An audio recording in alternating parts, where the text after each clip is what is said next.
আসাম মেঘালয়ের পাহাড়ি ঢল ও ভারী বৃষ্টিতে সিলেট, সুনামগঞ্জ ও মৌলভীবাজারে বন্যা পরিস্থিতি ভয়াবহ রূপ নিয়েছে।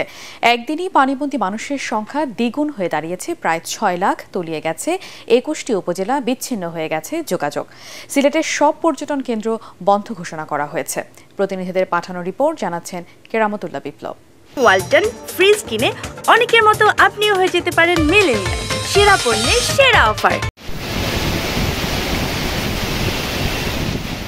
পাহাড়ি ঢলের সাথে দুদিন ধরে চলছে টানা ভারী বৃষ্টি।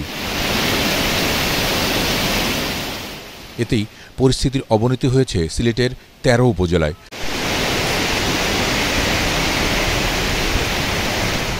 ভারতের চেরাপুঞ্জিতে একদিনে 395 মিলিমিটার বৃষ্টিপাত হওয়ায় হু হু করে বাড়ছে এপারের সব নদ নদীর পানি। দেশের ভিতরে এবং বাইরে যে মেঘালয় রাজ্যের যে বৃষ্টিপাত, এটার জন্য আমাদের দ্রুত কিন্তু পানি বৃদ্ধি পাচ্ছে। সুরমা এবং কুশিয়ারা নদী সিলেট অঞ্চলের 6টা পয়েন্টে বিপদসীমার উপর দিয়ে যাচ্ছে।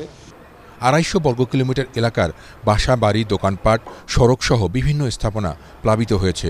সীমান্তবর্তী উপজেলা গোয়াইনঘাট, কোম্পানিগঞ্জ, জৈন্তাপুর, কানাইঘাট ও জকিগঞ্জে ক্ষয়ক্ষতি হয়েছে সবচেয়ে বেশি। অন্তত 4 লাখ মানুষ পানিবন্দী হয়ে পড়েছেন ওই সব উপজেলায়। সিলেট শহরের কয়েকটি এলাকাও পানিতে ডুবে গেছে। অন্তত 10,000 মানুষ পানিবন্দী হয়ে আছেন মহানগরীতে। সিটি কর্পোরেশনের কর্মকর্তা কর্মচারীদের ছুটি বাতিল করা হয়েছে। রান্না করা যায় না, খাওয়া যায় না, সব তো পানির তলে। মাল সাবান ভিজে যাইতেছে, আমরা অনেক কষ্টে আছি। ভয়ঙ্কর অবস্থা, চলাফেরা বড় কষ্ট, বাচ্চা কাচ্চা নিয়ে বড় কষ্টতে আছে। সিলেটের বিভাগীয় কমিশনার ও জেলা প্রশাসক দুর্গত বিভিন্ন এলাকা পরিদর্শন করে ত্রাণ বিতরণের নির্দেশ দিয়েছেন। নির্দেশনা দিয়েছি যাতে বড় বোট, তারা স্টিল বডির বোট যেন তারা সংগ্রহ করে, এবং যে সমস্ত মানুষ এখনো লেফট আউট আছে তাদের গবাদি পশু তাদেরকেও যেন পর্যায়ক্রমে উদ্ধার করা হয়।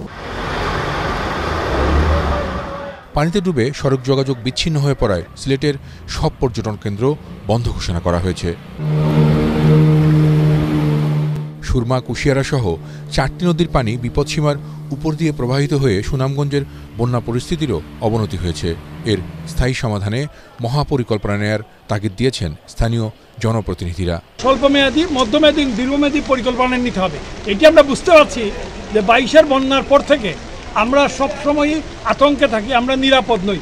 সুনামগঞ্জকে এবং এই জনগোষ্ঠীকে, এই মানুষকে নিরাপদ করার জন্য যা যা করতে হয় সেটি করার জন্য আমরা প্রয়োজনীয় ব্যবস্থা নেব। সুনামগঞ্জে পানিবন্দী মানুষের সংখ্যা ছাড়িয়ে গেছে 2 লাখ। শহরের বেশিরভাগ আবাসিক এলাকাতেই এখন বুক সমান কিংবা হাঁটু পানি। Bureau report, ATN Bangla.